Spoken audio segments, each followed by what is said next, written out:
Halo, selamat datang di Dapur Yuli. Hari ini saya mau berbagi dengan teman-teman bagaimana membuat sifon tape pandan satu ini.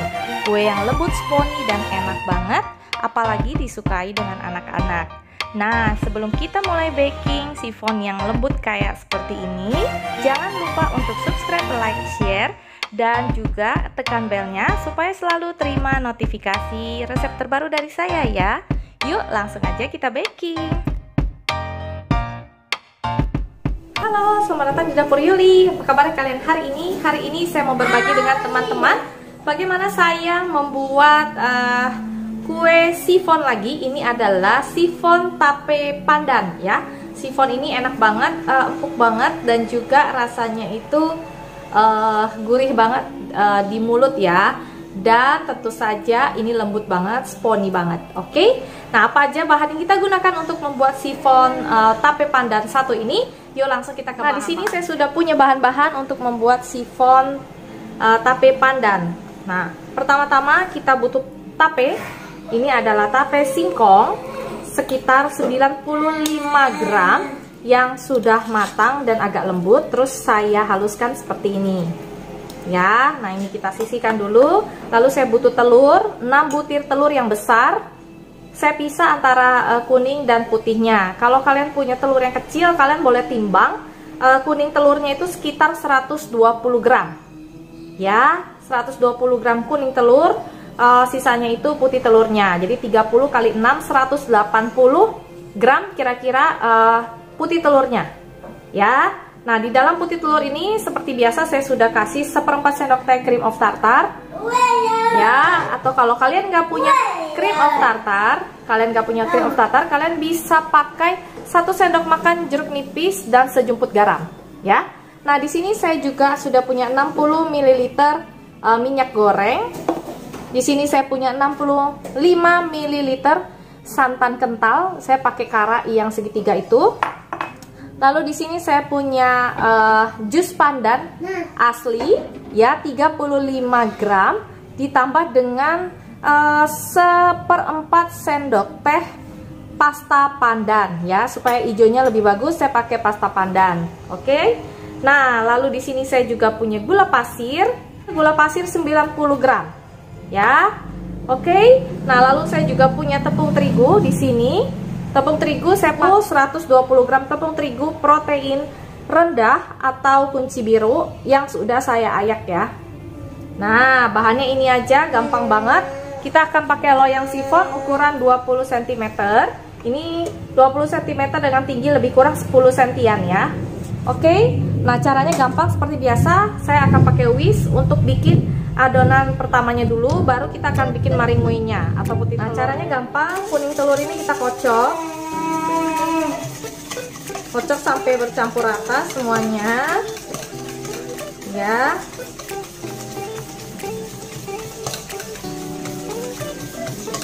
Nah, lalu kita masukkan tapenya ke dalam sini. Tapenya cari yang agak matang ya, jadi lebih manis dan lebih lembut ya. Ini kita aduk.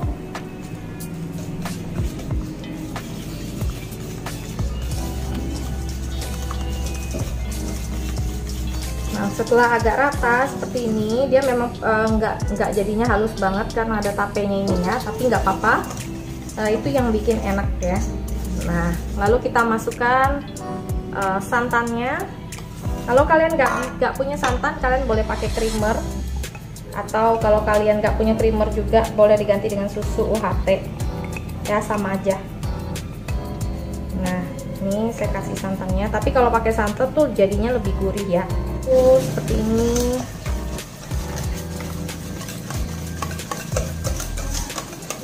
Nah, lalu masukkan pasta pandannya.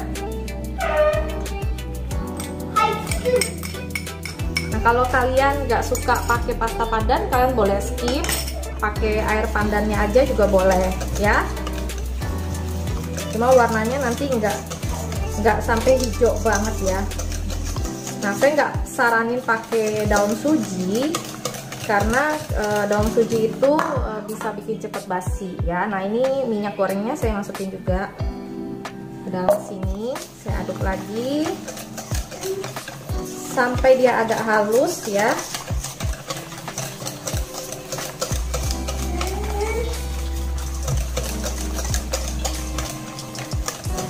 Nah, ini udah wangi banget.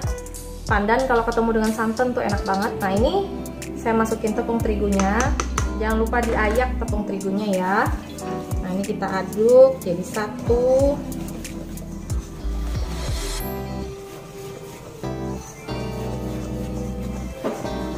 Nah, dia jadi agak sedikit mengental, memang seperti ini ya. Mau diaduk terus sampai dia benar-benar menyatu dan agak halus ya.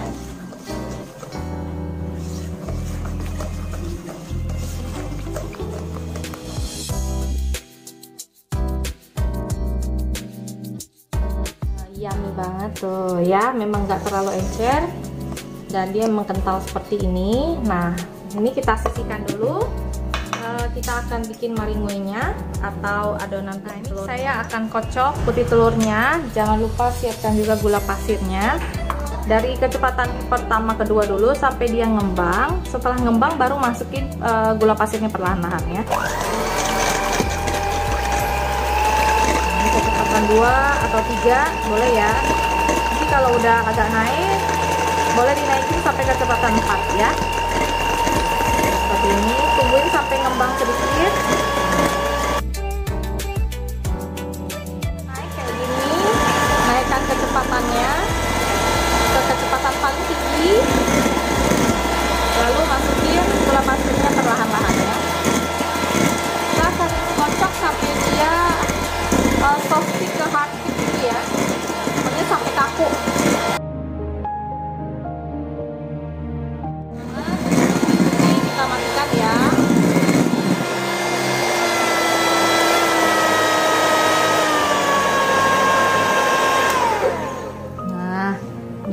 Udah sopik banget tuh, dia udah nggak jatuh-jatuh lagi ya tuh ya. Nah, setelah ini saya udah siapkan juga adonan yang tadi ya. Nah, sebelum kita campur adonan ini dengan maringuenya atau adonan putih telurnya, saya akan nyalakan oven dulu ya. Nah, oven itu kita nyalakan atau panasin suhu 150 derajat api bawah dulu. Nah, seperti ini. Kita masukkan adonannya ke sini. Nah, lalu kita aduk ya. Nah, kita aduk ya.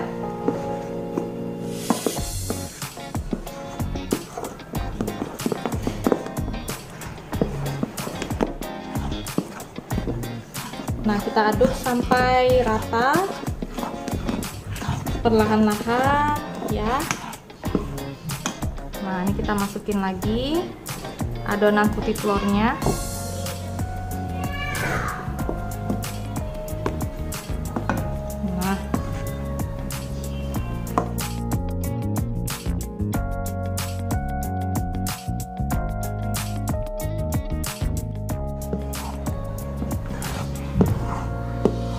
Nah, sudah selesai.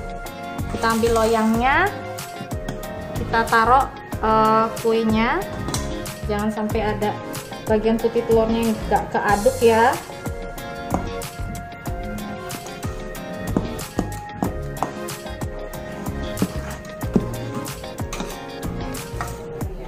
Nah, kita taruh adonannya di loyangnya seperti ini.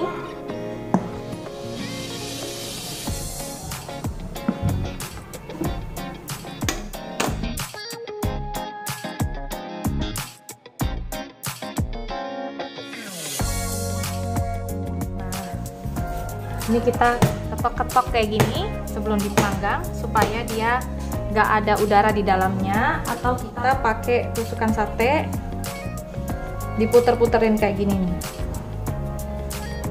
Nah ya, jadi dia udah nggak ada udara lagi di dalamnya ya. Nah, udah kayak gini. lalu kita panggang ya di suhu 150 derajat selama 15 menit, lalu kita kerat. Setelah kita kerat baru kita lanjutkan lagi 30 sampai 40 menit berikutnya sampai matang. Ini kita panggang ya di oven api bawah dulu, suhu 150 derajat. Saya waktunya on aja karena saya nggak mau oven saya mati, jadi lebih kurang 15 menit. Nanti saya pakai timer sendiri ya, kayak gitu kira-kira tuh ya. 15 menit kita akan kerat atasnya, baru kita lanjutkan. Setelah 15 menit saya akan buka dan siapkan juga pisau untuk kerat bagian atasnya supaya pecahnya itu lebih cantik ya. Nah ini udah 15 menit, dia udah berkulit. Kalau masih belum berkulit kalian tunggu 5 menit lagi juga boleh. Nah kayak gini nih, dia udah berkulit ya, bisa lihat kan tuh, nih deketin nih. Nah ya dia udah berkulit banget, tinggal kita belah sedikit-sedikit aja bagiannya. Saya biasanya dibelah jadi 4, kalau mau lebih banyak juga boleh.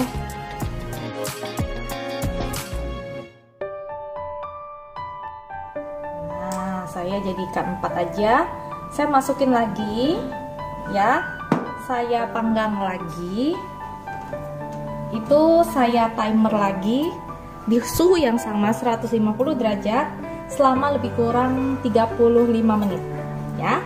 Nanti kalau kita lihat masih belum cukup begitu golden brown, kita boleh tambah 5 menit lagi, oke? 30 menit saya buka, lalu saya akan tes tusuk dulu karena ini juga permukaannya sudah sangat brownie banget tuh warnanya tuh ya, udah cakep banget. Saya akan tes tusuk. Nah, kita lihat hasil tes tusuknya sudah kering ya, tinggal 2 menit lagi saya di oven kan, nanti akan saya keluarin ya, berarti tinggal 1-2 menit lagi selesai. Tes tusuknya udah kering, udah lumayan kering. Nanti habis ini saya akan keluarin dan kita jadinya kayak gitu, mantap. Nah ini boleh agak sedikit dibanting sedikit, nggak apa-apa, supaya dia pinggirnya juga nggak lengket. Lalu kita ambil seperti ini, langsung kita balik ya. Nah seperti ini. Nah lalu ini akan dibiarin sampai dia suhu ruang ya, atau sampai dia cooling down dulu, baru bisa kita keluarkan dari cetakannya. Udah selesai, udah adem, akan kita buka ya. Kita balik dulu kayak gini. Wow, tuh jadinya cakep banget. Kita buka pelan-pelan pinggirnya. Nah kita seset pelan-pelan kayak gini, pelan-pelan, pelan-pelan. Chiffon cake emang begitu ya.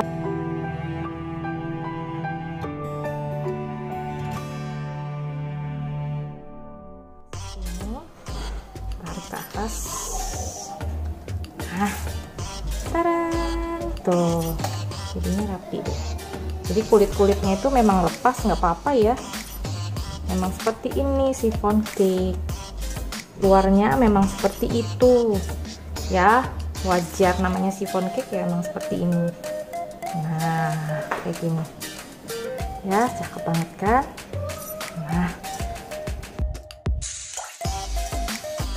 Nah ini kayak gini, kita tekan pelan-pelan ya. Nah ini juga kita tekan pelan-pelan, juga tekan pelan-pelan, tekan pelan-pelan, tekan pelan-pelan.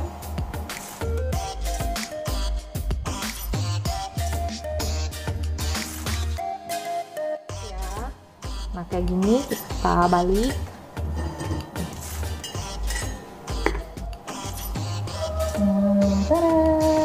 Tuh ya. Nah ada bagian yang nempel di sini, nggak apa-apa, kita balik lagi. Tergantung kalian ya, mau ini di atas atau ini di bawah. Kalau saya sukanya ini tuh di bawah aja, jadi atas tetap yang ini. Nah jadi deh, ini dia chiffon tape pandan ala Dapur Yuli. Kalian bisa coba di rumah. Resep ini enak banget, anak-anak suka banget. Semoga resep ini bisa jadi inspirasi kalian untuk bikin baking yang baru lagi untuk anak-anak, sifon rasa yang baru. Dan saya mau kasih tahu bahwa sifon tape ini nggak begitu tahan lama karena pakai tape. Jadi waktu kalian bikin udah selesai, mau ketemu malam, kalian masukin kulkas supaya lebih awet ya. Sampai di sini dulu resep dari saya. Semoga resep ini bisa jadi inspirasi keluarga kalian. Sampai jumpa di resep berikutnya. Jangan lupa subscribe, like, dan share ya. Dadah. Nah, dalamnya kayak apa? Saya akan potong, kasih teman-teman lihat ya. Dari potongan ini aja nih kita potong, ikutin jalurnya aja. Nah, dalamnya kayak apa? Kayak gini. Tarang! Tuh, cakep banget. Hijaunya juga cakep banget. Nah, ini yang bikin rongganya besar karena ada tape tadi itu ya. Cakep banget dan ini lentur banget tuh. Lentur banget. Kalian boleh coba di rumah. Oke? Dadah.